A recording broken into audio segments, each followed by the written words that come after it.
दोस्तों, किसी ने सही कहा है कि आवाज ऊंची हो तो कुछ लोग सुनते हैं, लेकिन अगर बात ऊंची हो तो बहुत सारे लोग सुनते हैं। नमस्कार दोस्तों, एक छोटी सी कहानी। ये कहानी एक लड़के की 24 साल का लड़का जो सेठ के यहाँ पर नौकरी करता था। उसके माँ बाप इस दुनिया में नहीं थे। जिंदगी बड़ी परेशानी में चल रही थी। वो जाता था, रोजाना पैसे कमा करके घर आता था, खाना बनाता था, खाता था, सो जाता था। एक दिन उसने देखा कि एक बूढ़ा फकीर अपनी पीठ पर 3 ठेले लेके एक शहर से दूसरे शहर की ओर जा रहा था। वह काफी बूढ़े भी थे और काफी देर से वह यूं ही सफर कर रहे थे और आखिरकार कुछ दूर और सफर करने के बाद वह चलते चलते थक कर एक पेड़ के नीचे बैठ गए। तभी उनकी नजर एक नौजवान युवक पर पड़ी जो उसी रास्ते से जा रहा था और वह भी उसी दिशा में जा रहा था जिस दिशा में उन बूढ़े फकीर को जाना था। तभी वह लड़का उन बूढ़े फकीर के पास से होकर गुजरा। इस पर वह फकीर उस लड़के से कहते हैं, सुनो बेटा, क्या तुम मेरी थोड़ी सी मदद कर सकते हो? ये ठेला बहुत भारी है और मैं बूढ़ा हो चुका हूं। मैं ज्यादा समय तक इनका बोझ नहीं उठा सकता और मैं बहुत थक भी चुका हूं। तो क्यों ना तुम मेरे एक ठेले को ले लो और मुझे उस दूसरे गांव तक पहुंचा दो। इसके बदले में मैं तुम्हें 3 स्वर्ण मुद्राएं दूंगा। वह लड़का उन फकीर की सारी बातें सुनता है और उन फकीर से कहता है, कोई बात नहीं बाबा, मैं आपकी मदद करने के लिए तैयार हूं। कहिए आपको कहां जाना है? ऐसा कहकर उस लड़के ने उन फकीर का एक ठेला उठा लिया और अपने कंधे पर ले लिया। तभी उस जवान लड़के को यह एहसास हुआ कि यह ठेला तो सचमुच बहुत भारी है। वह लड़का और फकीर दोनों रास्ते में आगे की ओर बढ़ चले। कुछ दूर आगे चलने के बाद देखते ही देखते वह गांव खत्म होने लगा और अब एक सुनसान रास्ता आगे की ओर जा रहा था। वे दोनों अपने मार्ग में मस्त होकर आगे की ओर बढ़ रहे थे। जब भीड़ से पूरी तरह से अलग हो गए तो वह लड़का उन फकीर से कहता है, बाबा, इस ठेले में आखिर ऐसा क्या रखा है जो ये ठेला इतनी वजन है? इस पर वह फकीर आदमी उस लड़के को जवाब देते हुए कहते हैं, कुछ नहीं बेटा, बस इसमें तांबे के कुछ सिक्के भरे हुए हैं, इसी कारण ये ठेले में बहुत वजन है। उन फकीर की यह बात सुनकर वह लड़का मन ही मन सोचने लगा, लगता है ये बाबा जरूर कोई व्यापारी है, तभी तो इतने सारे तांबे के सिक्के लेकर चल रहे हैं। और फिर तभी उसके मन में एक ख्याल आया कि मुझे क्या करना है। मुझे तो खाली यह ठेला दूसरे गांव तक पहुंचा है, बस इतना ही। जैसे ही उसके मन में यह ख्याल आया, उसने तांबे के सिक्कों का वह ख्याल मन से निकाल दिया और अपनी धुन में मस्त होकर वह आगे की ओर चलने लगा। चलते चलते कुछ और समय बीता और वे दोनों एक नदी के किनारे जा पहुंचे। वह लड़का हट्टा कट्टा था और काफी चुस्त और तंदुरुस्त भी था, इसलिए वह बिना सोचे समझे उस नदी में उतर जाता है। किंतु वह फकीर अब भी किनारे पर ही खड़े थे। इस पर वह लड़का उन फकीर से कहता है, क्या हुआ बाबा, चलिए आइए, हमें यह नदी पार करनी होगी, तभी तो हम उस गांव तक पहुंच पाएंगे। इस पर वह फकीर उस लड़के से कहते हैं, मैं जानता हूं बेटा कि हमें यह नदी पार करनी ही होगी, लेकिन जैसा कि तुम जानते हो मैं अब बूढ़ा हो चुका हूं और 2-2 ठेले लेकर मैं यह नदी पार नहीं कर सकता। कहीं मेरा पांव फिसल गया तो क्या होगा? क्या तुम मेरी एक और गठरी ले सकते हो? मैं तुम्हें इसके बदले भी 3 स्वर्ण मुद्राएं दूंगा। इस पर वह लड़का मुस्कुराते हुए उन फकीर से कहता है, बाबा, आप मुझे शर्मिंदा कर रहे हैं। यदि आप मुझे स्वर्ण मुद्राएं ना भी दें तो भी मैं आपका कार्य अवश्य करूंगा। मैं आपको उस दूसरे गांव तक जरूर पहुंचाऊंगा। इस पर वो फकीर मुस्कुराते हुए उस लड़के से कहते हैं, बेटा, तुम तो बड़े ही भले इंसान लगते हो। इतना कहकर उन्होंने वह दूसरी गठरी भी उस लड़के को थमा दी। उस लड़के ने जब वह दूसरी गठरी अपने कंधे पर रखी तो वह गठरी भी उसे बहुत ज्यादा भारी लगी, लेकिन उसने वहां पर कुछ नहीं कहा। जैसे तैसे उन दोनों ने नदी पार की। नदी पार करने के बाद बातों बातों में ही उस लड़के ने उन फकीर से कहा, बाबा, आखिर इस दूसरी गठरी में क्या है? ये गठरी भी बहुत वजन है। इस पर वह फकीर उस लड़के को जवाब देते हुए कहते हैं, बेटा, इसमें चांदी के सिक्के हैं, इसी कारण यह गठरी भी बहुत वजन है। उन फकीर की यह सारी बातें सुनकर अब उस लड़के का दिमाग तेजी से काम करने लगा था। वह यह सोच रहा था कि एक ठेले में तांबे के सिक्के हैं और दूसरी में चांदी के। ऐसा प्रतीत होता है मानो यह फकीर बाबा कहीं दूर से आ रहे हैं और उन्होंने अपनी सारी जमीन जायदाद बेचकर ये सारे सिक्के इकट्ठे किए हैं। तभी तो वह इतना धन लेकर चल रहे हैं, लेकिन वह लड़का उन फकीर से कुछ नहीं कहता और वे दोनों चुपचाप मार्ग में आगे की ओर बढ़ते चले जाते हैं। कुछ दूर आगे बढ़ने के बाद एक बार फिर एक सुनसान राह आती है। उस सुनसान रास्ते को देखते ही उस लड़के के मन में तरह तरह के विचार उत्पन्न होने लगे। वह यह सोचने लगा, अरे यह तो सुनसान जगह है, अगर मैं यह सिक्के लेकर यहां से भाग जाऊं तो यह फकीर मुझे कब तक दौड़ाएंगे।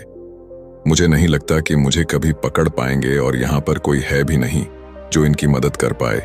और वैसे भी ये बहुत सारे सिक्के हैं, मैं इनसे एक अच्छी दुकान खरीद सकता हूं, अपना नया व्यापार शुरू कर सकता हूं। और वैसे भी ये बूढ़ा फकीर अब इन पैसों का क्या करेगा, इससे अच्छा तो मैं ही इन्हें रख लेता हूं। वह लड़का यह सब बारे में सोच ही रहा था, तभी अचानक उसे खुद पर आश्चर्य हुआ। अरे मैं यह क्या सोच रहा हूं, यह फकीर बाबा न जाने कहां से आ रहे हैं और क्या खूच करके इन्होंने इतने सारे पैसे इकट्ठा किए होंगे। मुझे इनका फायदा नहीं उठाना चाहिए। नहीं नहीं, मुझे ऐसा नहीं करना चाहिए।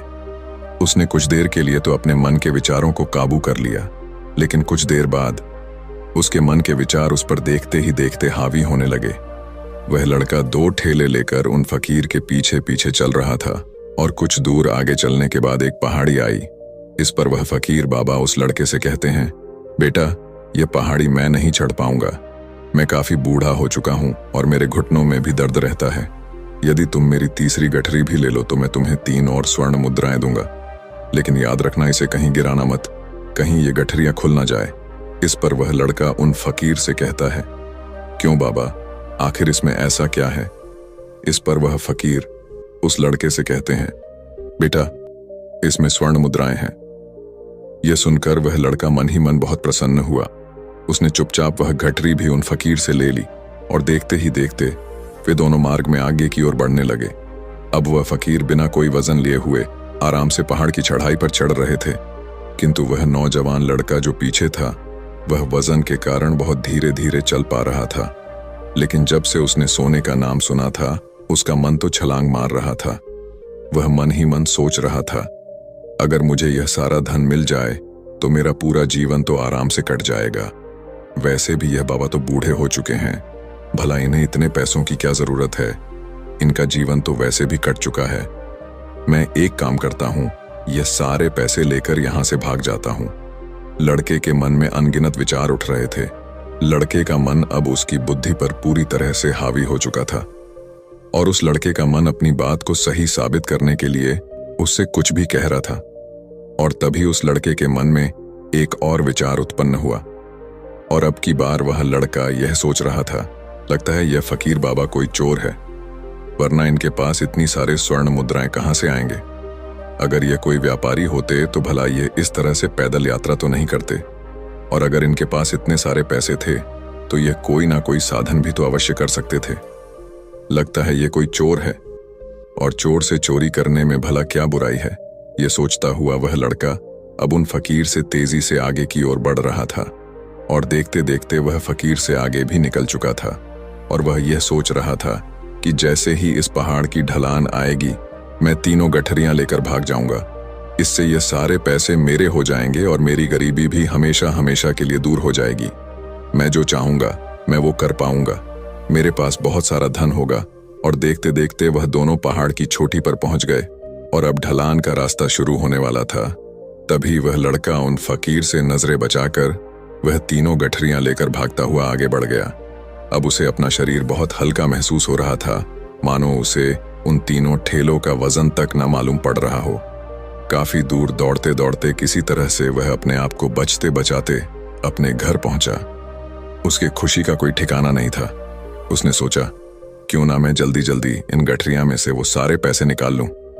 यह सोचकर जब उसने गठरियां खोली तो पहली गठरी में उसे लोहे से जंग भरे हुए सिक्के मिले। यह देखकर उसे यकीन नहीं हुआ। इस पर उसने फटाफट दूसरी गठरी भी खोल डाली, उसमें भी उसे लोहे के जंग लगे हुए सिक्के ही निकले। यह सब देखकर वह लड़का बड़ा हैरान था। आखिर यह सब क्या हो रहा है? उन फकीर ने तो मुझसे और ही कुछ कहा था। अब उसने वह सोने वाली गठरी खोली और उसमें भी लोहे के जंग लगे हुए सिक्के ही निकले। यह देखकर वो लड़का बड़ा क्रोधित हुआ। उसने सोचा, उन फकीर ने मुझसे झूठ क्यों कहा? उन्होंने मुझसे ऐसा क्यों कहा कि एक में तांबे के सिक्के हैं, एक में चांदी के और तीसरे में स्वर्ण मुद्राएं हैं?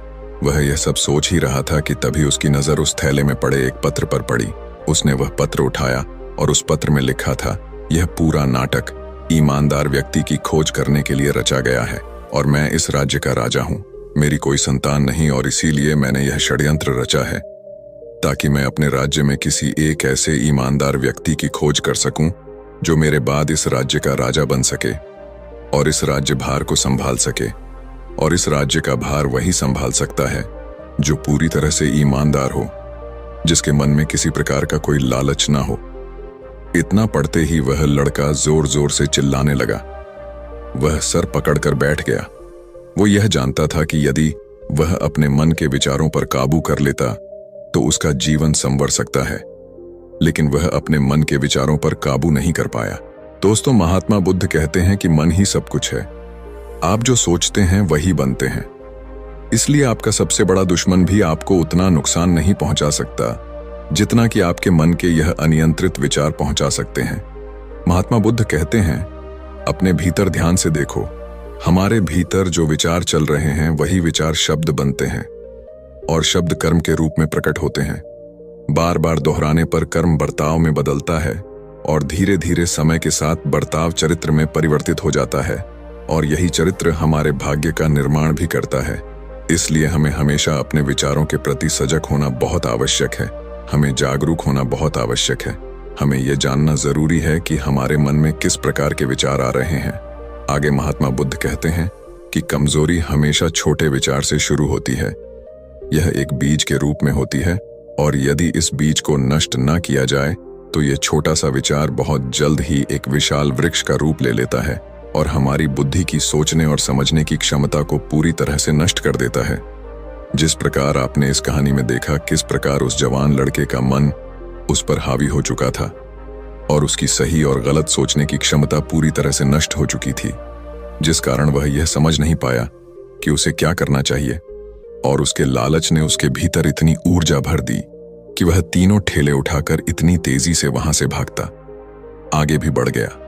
इसीलिए जब आपके मन में पहली बार कोई गलत विचार उत्पन्न हो तभी उसे जड़ से उखाड़ देना चाहिए, अन्यथा वह विशाल वृक्ष का रूप लेगा और आपको किसी न किसी गलत राह पर वह ढकेल ही देगा।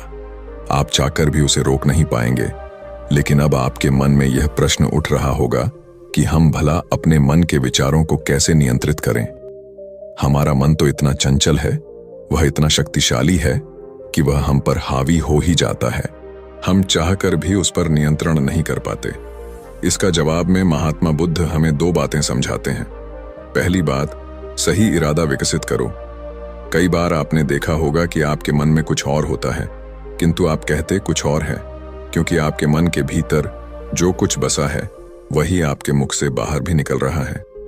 लेकिन जब हमसे वह गलती हो जाती है तो उसके बाद हमारा मस्तिष्क अच्छी तरह से काम करना शुरू कर देता है। हमारे सोचने और समझने की क्षमता एक बार फिर से जागृत हो जाती है और ऐसी अवस्था में हमें यह एहसास होता है कि हमसे गलती हो गई है और फिर हमारा मन दुखी हो जाता है। हमारा मन अफसोस से भर जाता है और इस भारीपन और दुख से बचने के लिए महात्मा बुद्ध हमें सही इरादा विकसित करने के लिए कहते हैं। इसके लिए जब भी आप कोई कार्य करने जा रहे हो तो सबसे पहले आपको यह खुद से पूछना चाहिए कि जो कुछ भी मैं करने जा रहा हूं इसके पीछे मेरा इरादा क्या है। क्या मैं दूसरों को दुख पहुंचाना चाहता हूं या दूसरों को नीचा दिखाने जा रहा हूं या मुझे खुद को ऊपर उठाना है। खुद से सवाल कीजिए, खुद को जागृत कीजिए। जब आप इरादों के प्रति सचेत होने लगेंगे, जब आप विचारों के प्रति सजग होने लगेंगे, तभी आपके भीतर सकारात्मक ऊर्जा का प्रवाह होगा। तभी आप सकारात्मक इरादों से जुड़ने लगेंगे और आपके मन के भीतर बसी हुई वह नकारात्मक ऊर्जा और नकारात्मक इरादे दिन ब दिन कम होने लगेंगे। परंतु याद रहे, आपको यह हर रोज करना होगा और आपको यह हमेशा ध्यान रखना होगा कि आपको केवल अच्छा सोचना है। आपके इरादे हमेशा अच्छे होने चाहिए, तभी आप दुख और तकलीफों से बच सकते हैं। अन्यथा आप इसी तरह से दुख और तकलीफों में घिरे ही रहेंगे और आप कभी इससे निकल नहीं पाएंगे। दूसरी बात, मन के प्रति सजगता विकसित करो, जिससे आपका मन देखते देखते शांत होगा और आपके मन के भीतर बसी हुई वह नकारात्मक ऊर्जा, नकारात्मक विचार खत्म होने लगेंगे और आप शांति की ओर आगे बढ़ेंगे। और आपको इसके लिए बस इतना ही करना है कि इस पल में जो कुछ भी हो रहा है, आपकी आंखों के सामने आपके भीतर जो कुछ भी जैसा भी चल रहा है, बस उसे देखते रहना है। अपने मन के अच्छे बुरे विचार, अपनी भावनाएं और अपनी यादों पर बिना प्रतिक्रिया दिए उन्हें केवल देखते रहना है, जिससे आपके मन के सारे विचार देखते ही देखते खत्म होने लगेंगे। आपका मन खाली होने लगेगा और आप नकारात्मक विचारों से न सोच से बच सकते हैं और आप इन दुख और तकलीफों से भी दूर रह सकते हैं। इसीलिए महात्मा बुद्ध कहते हैं, जो स्वयं को देखता है वही सबसे बड़ा तपस्वी है।